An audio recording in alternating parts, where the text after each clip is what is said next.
Selamat datang kembali di pembahasan kita. Hari ini kita mau gali lebih dalam nih beberapa sumber yang Anda bagikan.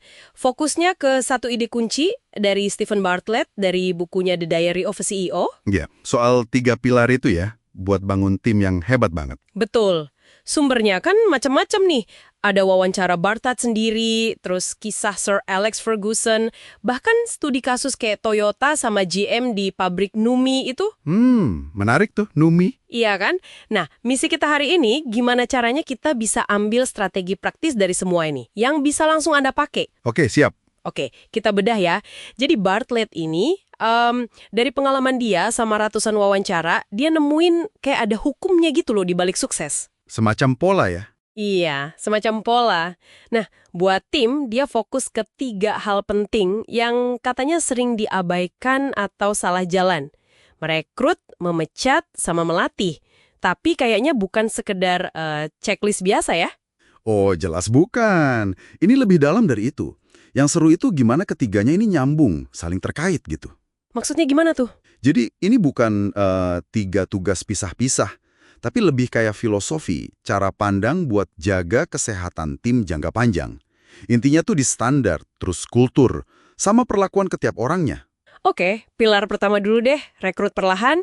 Ini hukum ke-28 Bartlett, katanya ubah pertanyaan dari gimana saya bisa ngerjain ini, jadi siapa orang terbaik buat ngerjain ini, gitu kan? Tepat. Fokusnya nyari pemain A. Talenta terbaik yang bukan cuma bisa kerjaannya, tapi juga cocok banget sama kultur tim Anda. Ya, ini saya jadi ingat kata-katanya Steve Jobs. Sesuatu kayak ngapain rekrut orang pinter terus kita dikte mesti ngapain. Kita rekrut orang pinter biar mereka kasih tahu kita harus ngapain. Nah, itu dia intinya.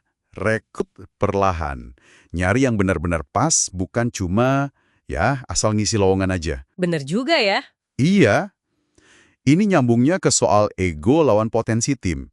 Ego pemimpin kan seringnya pengen ngontrol, pengen ngerjain sendiri. Merasa paling bisa gitu ya. Bisa jadi, padahal potensi tim itu baru kebuka kalau kita bisa delegasi ke orang yang tepat.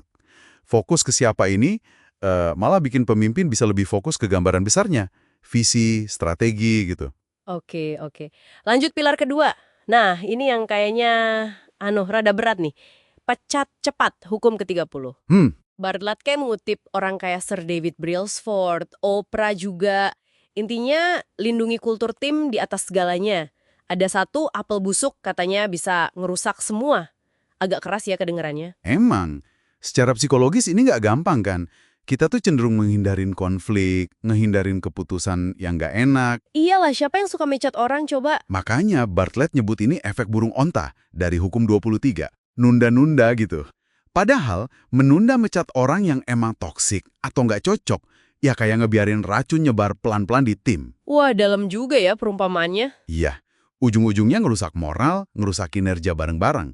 Jadi, cepat di sini bukan soal kejam, tapi lebih ke melindungi aset paling penting, kultur tim yang sehat itu. Tapi gimana biar seimbang? Cepat tapi tetap adil, tetap manusiawi. Takutnya kan malah jadi gegabah. Nah, pertanyaan bagus. Kuncinya di kejelasan standar sama ekspektasi dari awal. Harus jelas dulu maunya apa. Oke.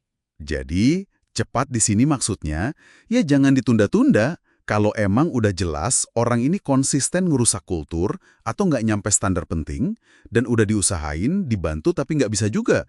Ini soal ketegasan melindungi tim yang lebih besar. Oke, masuk akal.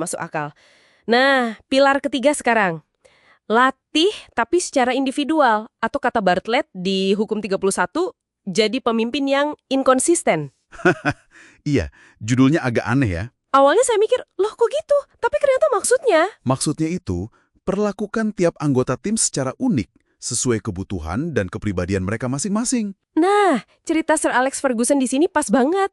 Rio Ferdinand cerita gimana Ferguson tuh tahu detail banget soal pemainnya. Sampai minuman favorit kakeknya katanya ya. Iya, itu kan gila detailnya. Artinya Ferguson itu nyetel pendekatannya buat motivasi tiap orang, caranya beda-beda. Penting nih digarisbawahi.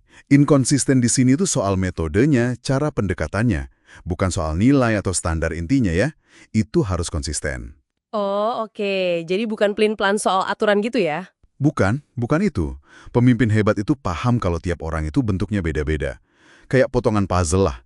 Kalau diperlakukan sama rata semua, malah nggak efektif. Jadi perlu kenal banget sama timnya ya. Banget. Perlu kecerdasan emosional tinggi buat paham dan nyesuaiin cara komunikasi sama motivasinya satu-satu. Dan ini nggak cuma di olahraga ya kayaknya. Tadi disebut kasus Numi, pabrik GM Toyota itu. Betul. Salah satu kunci sukses Toyota waktu ngubah pabrik itu kan pelatihan yang detil banget dan individual buat tiap peran. Beda sama cara GM sebelumnya yang lebih umum. Jadi prinsip perlakuan individual ini bisa jalan di skala besar juga ya? Bisa. Nah, kalau kita sambungin nih ketiga pilar ini, hire slow, fire fast, train individually, semuanya ini muaranya ke pembentukan sama perawatan apa yang Bartlett sebut mentalitas kultus positif. Mentalitas kultus, maksudnya? Maksudnya, standar tinggi dan rasa memiliki yang kuat banget di dalam tim. Itu dibangun pas rekrut orang yang tepat, hire slow, dijaga dari pengaruh jelek, fire fast, terus dipupuk lewat pengembangan yang personal, train individually. Tiga-tiganya kerja bareng. Wah, jadi nyambung semua ya. Oke, jadi apa nih, intisarinya buat Anda yang dengerin, kayaknya bangun tim hebat itu bukan soal satu resep rahasia gitu ya? Bukan sama sekali. Lebih ke disiplin ngejalanin tiga pilar ini. Rekrut, hati-hati dan sabar. Lindungi kultur tim dengan berani ambil tindakan kalau perlu. Terus kembangin potensi tim dengan cara pahami dan perlakukan tiap orang secara unik. Betul. Kalau dilihat gambaran besarnya, ini soal jaga keseimbangan ya, antara standar kerja yang tinggi sama pendekatan kepemimpinan yang manusiawi. Iya, fokusnya nggak cuma hasil sekarang aja, tapi bangun fondasi tim yang kuat, yang tahan banting buat jangka panjang. Sip. Nah, sebagai penutup nih, satu pertanyaan buat Anda renungkan. Dari tiga pilar ini, rekrut perlahan, pecat cepat, latih secara individual, kira-kira mana yang sekarang paling perlu Anda perhatiin di tim atau lingkungan kerja Anda? Pertanyaan bagus tuh. Dan mungkin langkah kecil apa ya yang bisa Anda coba ambil minggu ini buat mulai perbaiki area itu? Coba dipikirkan.